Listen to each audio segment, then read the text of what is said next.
Good day mga mare. Ako nga pala si Jonathan, dating kargador. Nung bata pa ako, pinahirapan ako ng tatay ko. Hinayaan niyang magbukid ako, makatanim ng palay at ng sibuyas. Naranasan ko ding makigapas at sa murang edad ay pinagtrabaho niya na ako. Kahit ayaw ko. Yun yung akala ko na pinahirapan ako ng tatay ko.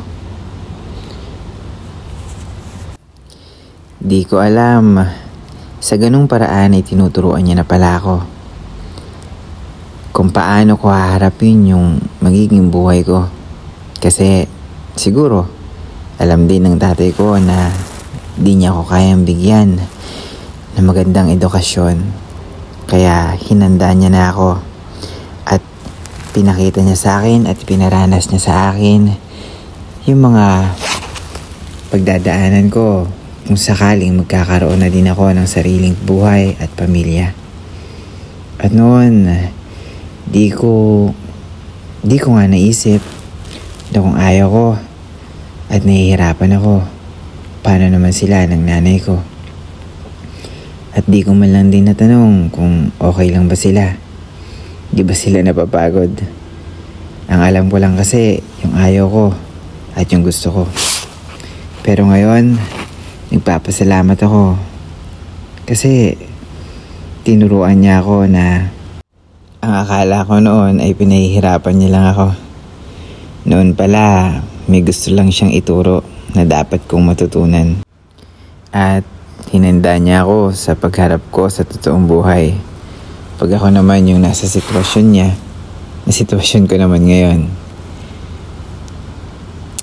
Kaya ako, ipaparanas ko din talaga sa anak ko yung mga ganong bagay. Hindi para pahirapan siya, kundi para turuan at ipakita sa kanya kung paano at gaano kahirap kumita ng pera.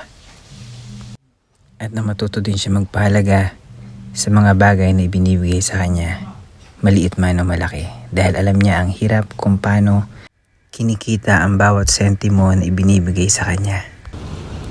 At ikaw, kung sa palagay mo ay pinahihirapan ka na magulang mo, sa ngayon, nagkakamali ka. May gusto lang talaga silang ituro sa'yo na dapat mong matutunan. At di ka din pinapagalitan nang walang dahilan. Itinuturo lang nila sa'yo yung mga mali mo na dapat mong itama at iwasan.